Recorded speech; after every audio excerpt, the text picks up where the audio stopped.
कुछ स्वादिष्ट है बनाना तो playrecipes.com पे जरूर है आना। गोपाल नाम का एक किसान था। एक दिन वो अपने खेत में काम कर रहा था। अचानक जमीन में उसे एक सोने का हंडा मिला जो सोने के मोहरों से भरा हुआ था। हाँ? सोने का हंडा? मेरा तो नसीब ही खुल गया। कमला को दिखाऊंगा तो वो खुशी से पागल ही हो जाएगी। लेकिन जैसे ही वो कमला के बारे में सोचने लगता है वो थोड़ा डर सा जाता है। नहीं नहीं, कमला को इसके बारे में बताया तो वो पूरे गांव में ढिंढोरा पीटने लगेगी।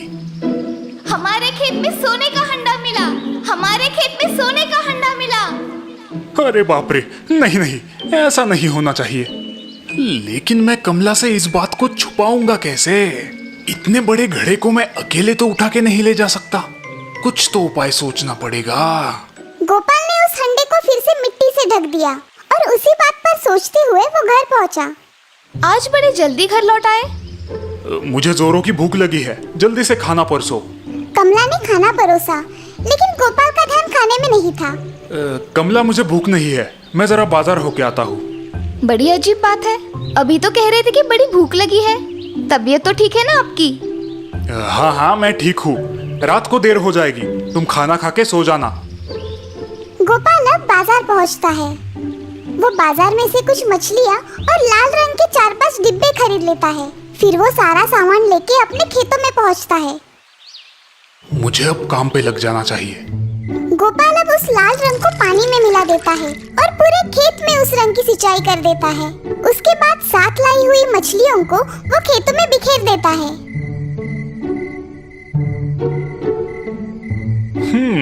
अब ठीक है। रात को बड़ी देर से वो अपने घर पहुंचता है। अरे, ये तो सो गई। कमला, कमला, उठो कमला, तुम्हें कुछ बताना है। अरे जल्दी यहाँ आओ। क्या हुआ? आपको आने में तो बड़ी देर हो गई। बात ही कुछ ऐसी है, मेरे साथ खेत में चलो। अभी इतनी रात गए? कल सुबह चले जाएंगे। नहीं कमला, अभी चलो।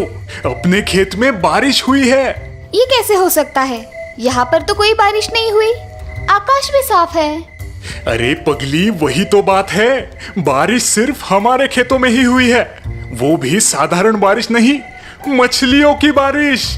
आसमान से ढेर सारी मछलियाँ अपने खेतों में बिखरी पड़ी है। मछलियों की बारिश? आपकी तबीयत तो ठीक है ना? मैं बिल्कुल ठीक हूँ कमला, अब चलो मेरे साथ। हाथ में लालटेन लिए अब दोनों खेत पहुँचे। देखो कमला, ये कोई साधारण बारिश नहीं थी। आसमान से लाल रंग का पानी टपक रहा था।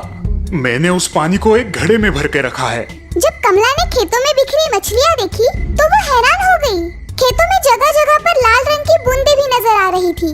अरे हाँ, यहाँ पर तो ढेर सारी मछलियाँ बिखरी पड़ी है।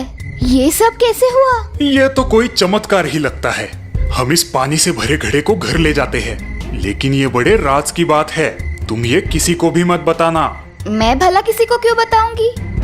कमला की मदद से गोपाल वो सोने की मोहरों से भरा हुआ हंडा घर ले आता है।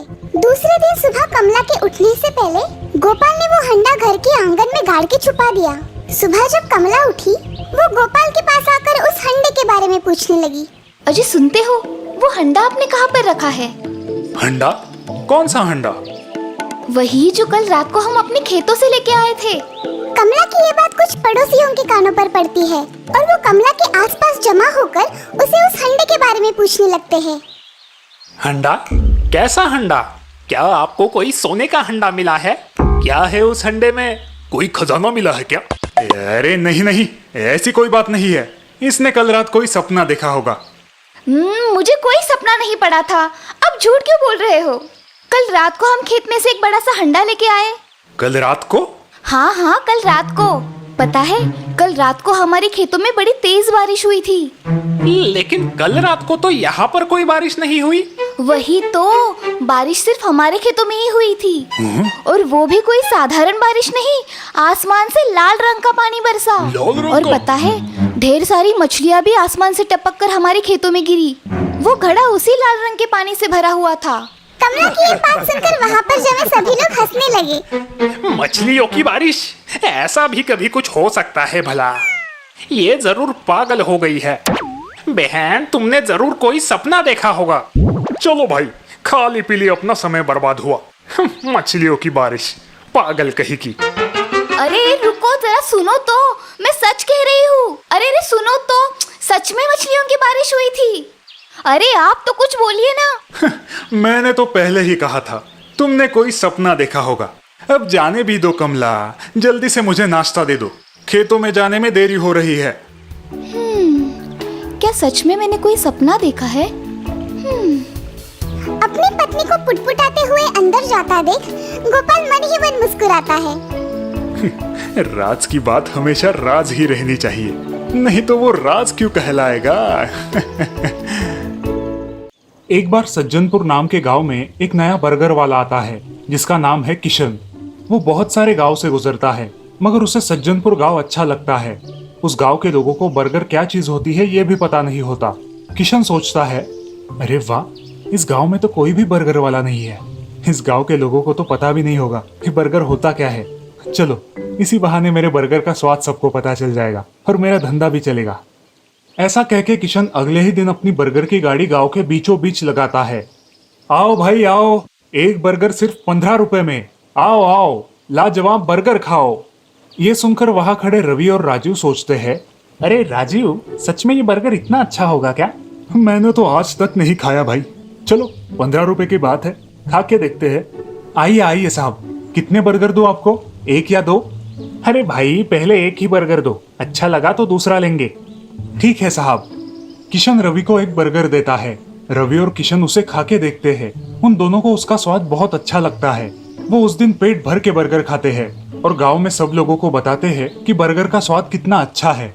ये सब सुनकर गांव के सभी लोग बर्गर खाने के लिए आते हैं। बर्गर का स्वाद उन्हें बहुत अच्छा लगता है। दूसरे दिन से किशन का बर्गर का बिजनेस बहुत अच्छी तरह से चलने लगता है। एक दिन उसकी दुकान पर राकेश आया। राकेश बड़ा ही लालची और आलसी था। उसे कोई भी काम करना अच्छा नहीं लगता था। उस बर्गर की दुकान पर लोगों की भीड़ देखकर वो अचरज में पड़ गया और उसके मन में लालच आ गया। ये बर्गर वाले का काम तो सही है, सारा गांव इससे बर्गर खाता है। क्यों ना मैं इसे मारकर इसका धंधा अपना लूं? हाँ, इससे बना बनाया सब मुझे मिल जाएगा और मुझे मेहनत करने की भी जरूरत नहीं पड़ेगी। ऐसा ही करता हूँ। उसी रात राकेश भेष बदलकर किशन के घर जाता है। सोते हुए किशन को बड़े चाकू से मार देता है और वहां से बर्गर बनाने का सारा सामान चोरी करके ले जाता है। अगले दिन राकेश बर्गर बेचने के लिए किशन के ठेले पर खड़ा हो जाता है। आओ आओ, बर्गर खाओ, अपना दिल बहलाओ, आओ गर्मा गर्म बर्गर खाओ। ये सुनकर रवि वहां पर आता है। अरे राकेश, ये क्या नया धंधा शुरू किया क्या? वो पुराना बर्गर वाला कहाँ गया? अरे वो बर्गर वाले का इस धंधे में नुकसान हो रहा था, इसलिए वो कल रात ही मुझे ये सब बेच के शहर चला गया। आज से मैं ही बर्गर बेचूंगा। अच्छी बात है, एक बर्गर दे दो। दूसरी तरफ बर्गर वाला किशन भूत बन जाता है। अरे, मेरे बर्गर का सामान कहाँ गया? वो उसके कमरे में देखता है। तभी उसे पलंग पर उसकी लाश दिखाई देती है। अरे, ये तो मैं हूँ और मेरे पेट में चाकू, यानी कि मैं मर चुका हूँ। किशन के भूत को बहुत बुरा लगता है कि कोई उसे सोते समय मारकर चला गया और उसे पता भी नहीं था कि उसे किसने मारा। मुझे जिसने भी मारा है मैं उसे जिंदा नहीं छोड़ूंगा। मेरे साथ धोखा हुआ है। आखिर मेरी किसी से क्या दुश्मनी थी? बदला तो मैं जरूर लूंगा और उसे सबक भी सिखाऊंगा। ऐसा कह के भूत गांव में गली गली भटकता रहता है। इधर राकेश बर्गर में खराब सॉस और खराब सब्जियां डालकर बेचने लगता है। हाँ, ये सही है। आधी ताजी सब्जियां और आधी खराब सब्जियां मिलाओ, किसी को क्या पता चलेगा। इससे पैसे भी कम लगेंगे और मुनाफा भी ज्यादा हो जाएगा। अरे भाई हरिया, ये बर्गर खाओ तो पेट ही खराब हो जाता है। पहले का बर्गर वाला कितना अच्छा था, कितने अच्छे बर्गर बना के देता था और कितना भी खाओ तकलीफ नहीं होती थी। हाँ भाई, सच है। राकेश का बर्गर खा के पेट खराब हो जाता है, मगर ये कमबख्त मन है कि मानता ही नहीं। उनकी ये बातें बर्गर वाला भूत सुन लेता है। अच्छा, तो ये राकेश का काम है। मेरा बर्गर का धंधा भी इसने हड़प कर लिया और अब बर्गर बेच रहा है। राकेश ने ही मुझे जान से मार डाला होगा। अब मैं उसे नहीं छोड़ूंगा। ऐसा कह के भूत बहुत गुस्से में वहां से चला जाता है। इधर बर्गर का स्वाद बदल जाने के कारण अब लोग बर्गर खाना बंद कर देते हैं। राकेश का धंधा कम हो जाता है। ऐसे ही एक दिन राकेश अपना ठेला बंद करके अपने घर जाता है। किशन का भूत पहले ही उसके घर में विराजमान होता है। आ ही गया ऊंट पहाड़ के नीचे, अब कहाँ जाओगे? कौन है? सामने आओ। तभी भूत राकेश के सामने आ जाता है। मैंने तुम्हारा क्या बिगाड़ा था जो तुमने मुझे मार डाला और अब मेरी कमाई खा रहे हो? मुझे माफ कर दो, मुझसे गलती हो गई। अब इस गलती की सजा भी तुम्हें भुगतनी पड़ेगी। ऐसा कहकर किशन का भूत राकेश के शरीर में प्रवेश करता है और उस पर कब्जा कर लेता है। अगले दिन भूतिया बर्गर वाला अपनी दुकान पर फ्री बर्गर का बोर्ड लगाता है और अपने पुराने स्वाद में बर्गर बनाकर लोगों को फ्री में देता है। कितने दिनों बाद इतना स्वादिष्ट बर्गर खाया है। वाह भाई वाह, मजा आ गया। अरे राकेश, आज तूने पुराने बर्गर वाले की तरह स्वादिष्ट बर्गर बनाया है। ऐसे ही स्वादिष्ट बर्गर बनाया कर। पूरा दिन बर्गर बेचने के बाद रात को राकेश घर लौटता है। भूत उसके शरीर से बाहर निकलता है। राकेश दिन का हिसाब किताब करता है और पाता है कि उसे खूब नुकसान हुआ है। अगले दिन सुबह किशन का भूत फिर से राकेश के शरीर में प्रवेश करता है। लोगों को फ्री में बर्गर खिलाता है। ऐसा ही कुछ दिन चलते रहता है। अरे भाई, ये राकेश आजकल बर्गर बहुत ही अच्छा बना रहा है और वो भी फ्री में दे रहा है। अरे हाँ, कल तक तो हमें 1 रुपया भी नहीं छोड़ता था, अब कैसे इतना बदल गया? दाल में कुछ काला है। आज हम उसका पीछा करके देखेंगे कि हो क्या रहा है। ऐसा कह के तीनों राकेश के पीछे पीछे छुपके से जाते हैं। राकेश अपने घर में जाता है। उसके शरीर से भूत बाहर निकलता है। अब मजा आ रहा है। सब पैसे खत्म हो गए ना तुम्हारे? इन्हीं पैसों के लिए तुमने मुझे मार दिया ना। अब गांव वालों के सामने तुम्हारी सच्चाई लाऊंगा। मुझे माफ कर दो किशन, मैंने तुम्हें मार डाला, मुझे माफ कर दो। रवि, राजू और हरिया ये सब सुन लेते हैं और ये खबर पूरे गांव में फैला देते हैं। अगले दिन सारी पंचायत के सामने राकेश अपना गुनाह कबूल कर लेता है और उसे जेल हो जाती है। दोस्तों, इस कहानी से हमें ये सीख मिलती है कि दूसरों को नुकसान पहुंचाकर हम खुद कभी फायदे में नहीं रह सकते। सुंदरपुर नगर में शंभू नाम का एक लकड़ियों का कारागिर रहता था। उसे एक लड़की थी जिसका नाम था राधा। राधा बहुत ही होनहार और होशियार लड़की थी। शंभू का एक मित्र था हरिया, जो खेतों में काम किया करता था। उसकी बेटी थी श्यामा। दोनों भी बहुत अच्छे दोस्त थे। उनकी बेटियां भी अच्छी सहेलियां थी। एक दिन गांव में बहुत घबरा देने वाली घटना होती है। गांव के पास एक पुराना कुआं होता है। उसके पास गांव के एक आदमी की लाश दिखाई देती है। ये सब देखकर गांव वाले बहुत डर जाते हैं। उस आदमी को किसने मार डाला और क्यों मार डाला, ऐसे बहुत सारे सवाल गांव वालों के मन में होते हैं, मगर उन सवालों का कोई जवाब नहीं मिलता। इसीलिए सब लोग यही समझ लेते हैं कि कुएं पर किसी भूत का साया है जो ये सब कर रहा है। दूसरे दिन पंचायत में गांव के सरपंच जी लोगों को एक निर्णय सुनाते हैं।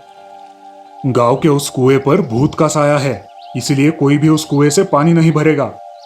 सब लोग हाँ कहकर सरपंच जी की बात मान लेते हैं। अब गांव का कोई भी इंसान उस कुएं के पास नहीं जाता और ना ही उसका पानी भरता है। चंदा मौसी, क्या सच में कुएं पर भूत होगा क्या? होगा बेटी, तभी तो उस आदमी की लाश वहां मिली ना। गांव की औरतें भी शाम होने से पहले ही पानी भर लिया करती थी और रात को उस गांव में कोई भी बाहर नहीं निकलता था। ये सब राधा और श्यामा को कुछ अजीब लगता है, मगर वो घर वालों की वजह से बाहर नहीं निकलती। एक दिन ऐसे ही, अरे श्यामा, क्या सच में भूत वूत होते हैं क्या? क्या पता राधा, मगर भूत वूत तो कुछ होते ही नहीं है। हाँ श्यामा, वो तो है, लेकिन हमें इस बात की सच्चाई पता लगानी ही होगी। राधा और श्यामा रात को घर के आंगन में मिलने के लिए आती है। रात में दोनों सहेलियां साथ में मिलकर एक पेड़ के पीछे छुपकर उस कुएं की तरफ देखती है। सारे गांव में बहुत शांतता फैली हुई है। तभी कुएं के पास कुछ हलचल दिखाई देती है। दोनों सहेलियां बहुत डर जाती है, मगर वो उसी जगह खड़ी रहती है। रात के घने अंधेरे में उन्हें कुछ ठीक से दिखाई नहीं देता, इसलिए दोनों चुपचाप घर लौट जाती है। ऐसे ही बहुत दिन बीत जाते हैं, मगर भूत का कोई पता नहीं चलता और गांव के लोगों के दिल में अभी भी डर बैठा रहता है।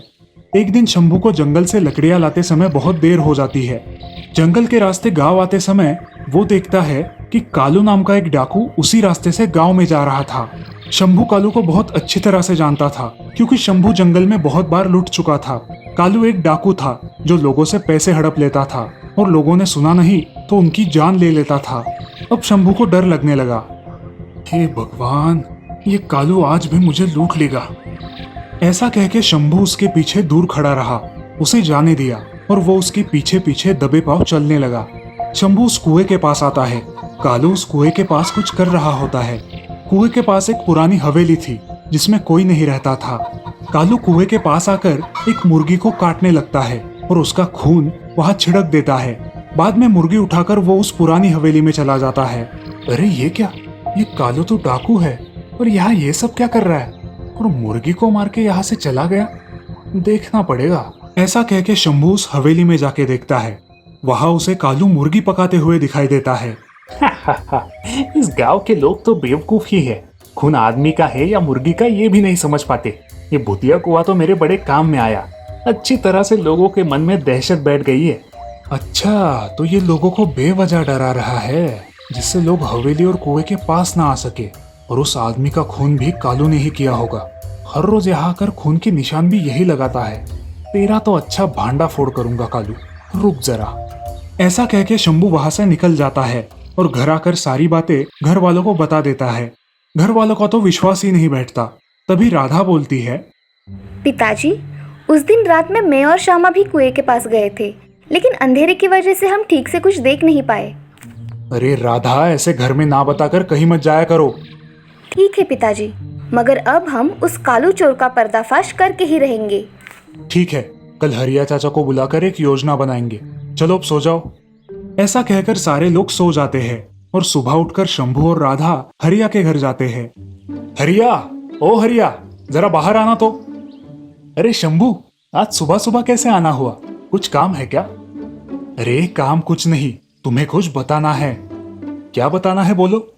अरे कल जंगल से लकड़ियां लाते समय बहुत देर हो गई थी मुझे। जंगल के रास्ते से गांव में आते आते मुझे वो कालू चोर दिखाई दिया। वो गांव में घुस रहा था। वो कुएं के पास आया और उसने मुर्गी काटी। मुर्गी काटकर उसका खून वहां पर छिड़क दिया और पुरानी हवेली में चला गया। वो वही रहता है और मुर्गियां पकाकर मजे से खाता है और हम सब लोग भूत भूत करके डरते रहते हैं। क्या कह रहे हो? अगर ये बात सच है तो हमें उसे सबक सिखाना चाहिए। हाँ हरिया, मेरे पास एक योजना है। हम आज रात ही पुलिस को बुला लेंगे और पुलिस के हवाले कर देंगे उसे। क्या कहते हो? पिताजी, चाचा जी, हमारे पास एक बहुत अच्छी योजना है। हम दोनों आज रात को भूत का भेष बना लेंगे और कुएं के पास खड़े हो जाएंगे। जैसे ही कालू चोर आएगा तो हम उसे डराएंगे जिससे वो अपना गुनाह कबूल कर ले। हाँ चलेगा, मगर तुम ये सब संभल कर करना। श्यामा और राधा ने पूरा पहराव भूत की तरह बना लिया। अब शाम हो गई थी। वे दोनों कुएं की ओर जाकर खड़ी हो गई। सारे गांव वाले पेड़ों के पीछे छुपकर देखने लगे और अब तक पुलिस वाले भी वहां आ गए थे। तभी जंगल के रास्ते कालू चोर वहां आता है। जैसे ही कालू कुएं के पास आता है, वहां खड़े भूतों को देखकर चिल्ला पड़ता है, भूत भूत। हाँ हाँ हाँ हाँ, आओ मेरे पास आओ। तुम खामखा लोगों को मेरा नाम लेके डरा रहे थे, इसीलिए मुझे आना पड़ा। अरे भूत जी, मुझे माफ कर दीजिए, मुझसे गलती हो गई। मैंने जीवन में कई लोगों का खून किया है और आपका नाम लेके इस गांव के लोगों को मैं डराता हूँ। मगर गांव के लोगों ने तुम्हारा क्या बिगाड़ा है? तुम उन्हें क्यों परेशान कर रहे हो? अगर मैं लोगों को डराऊं तो इसमें मेरा ही फायदा था। मुझे रहने के लिए हवेली और लोगों की मुर्गियां खाने को मिलती थी। अगर जरूरत पड़े तो मैं चोरी भी कर लेता था। अगर कोई मेरे बीच में आया तो मैं उसे मार डालता था। लेकिन अब मैं किसी को परेशान नहीं करूंगा। सच बोल रहे हो या ये भी झूठ बोल रहे हो? मैं सच बोल रहा हूँ, आप मेरा विश्वास कीजिए। तभी पुलिस वहां आके कालू को पकड़ लेती है और उसे थाने में ले जाती है। सारे गांव वाले राधा और श्यामा की एक्टिंग की प्रशंसा करते हैं और उनका सत्कार करते हैं। उसी के साथ हरिया और शंभू की सूझबूझ की भी वाह करते हैं। अब गांव वाले निश्चिंत होकर जीने लगते हैं और अफवाहों पर यकीन करना छोड़ देते हैं। तो दोस्तों, इस कहानी से हमें ये सीख मिलती है कि कभी भी अफवाहों पर विश्वास नहीं रखना चाहिए और किसी भी बात की जांच पड़ताल किए बिना किसी भी निष्कर्ष पे नहीं पहुंचना चाहिए।